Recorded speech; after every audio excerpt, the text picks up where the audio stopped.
BB జోడీ 2 ఇది ఎంత స్క్రిప్టెడ్ ఇన్సిడెంట్స్ మీకు షేర్ చేసుకుంటానో మీకు కూడా అలానే అనిపిస్తే కామెంట్ సెక్షన్లో మెన్షన్ చేయండి. ఇక్కడ మానస్ సృష్టి వర్మ ఒక జోడీ అండి. వాళ్ళు కర్ణాటక డాన్స్ ఫామ్ని రిప్రజెంట్ చేస్తూ పులి డాన్స్ చేశారు.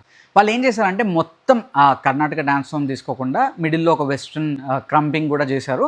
సో దానికి మార్క్స్ తగ్గించారు. ఓకే, దానికి ఎన్ని మార్క్స్ ఇచ్చారంటే వాళ్ళకి 80 మార్క్స్ ఇచ్చారు. అసలు అర్జున్ కళ్యాణ్, శ్రీ సత్య డాన్స్ ఫామ్ చేశారంటే అంటే ఆంధ్ర ఫోక్ లాగా రిప్రజెంట్ చేస్తూ అసలు మీరు ఒకసారి ఈ 2 డాన్సెస్ కంపేర్ చేసుకోండి. అర్జున్ కళ్యాణ్కి, శ్రీ సత్యకి మొత్తం స్కోర్ 92 వచ్చింది. మానస్కి, సృష్టి వర్మకి 80 వచ్చింది. వీళ్ళిద్దరి డాన్సులు చూశాక మీకు జెన్యూన్గా కరెక్టా కాదా అనిపిస్తే కామెంట్ సెక్షన్లో మెన్షన్ చేయండి. నాకైతే భయ్యా మానస్ అండ్ సృష్టి వర్మ దాంట్లో మిస్టేక్స్ లేవని నేను చెప్పను. అండ్ కంప్లీట్గా వాళ్ళు కర్ణాటక పులి డాన్స్ చేశారా అంటే కాదు, ఓకే అగ్రీడ్.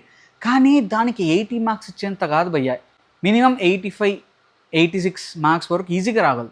అసలు అర్జున్ కళ్యాణ్, శ్రీ సత్య డాన్స్ చేశారు భయ్య, దానికి 92 మార్క్స్ వచ్చాయి. నాకైతే ఒరే ఏంద్రా మీ కళ్ళు ఏమైనా కాకులు దొబ్బాయా, లేకపోతే మాకేమన్నా సపరేట్ షో వేసి మీకేమన్నా సపరేట్గా డాన్స్ చేసి చూపించారని అయితే నాకు అర్థం కాలేదు. వర్స్ట్గా ఉంది భయ్య. ఎంకరేజ్ చేయడానికి 80 వరకు ఇస్తే ఓకే, 92 మార్క్స్ అంటే నాకైతే అర్థం కాలేదు.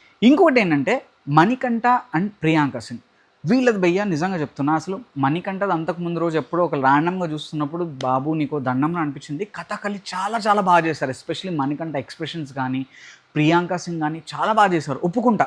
లాస్ట్ ఒక్క 30 సెకండ్స్ ఉన్నప్పుడు ప్రియాంక సింగ్ ఏదో ప్రాబ్లం వచ్చి వెనక్కి వెళ్ళిపోయింది. మణికంఠ అట్లనే కంటిన్యూ చేస్తూ డాన్స్ చేశాడు. ఓకే, పాయింట్ ఏంటంటే వీళ్ళకి 76 అంటే మిడిల్లో ఆపేసిన వాళ్ళకి 76 వచ్చాయి. మానస్ వాళ్ళు కంటిన్యూస్గా అంత బాగా చేసినా వాళ్ళకి 80 వచ్చాయి. నార్మల్గా చేసిన అర్జున్ కళ్యాణ్, శ్రీ సత్య, మానస్ శ్రీ వర్మతో పోలిస్తే అసలు ఎక్కడో ఉండాలి, 70sలో రావాలి. వాళ్ళకేమైనా 92 వచ్చాయి. అసలు నాకైతే అర్థం కాలేదు.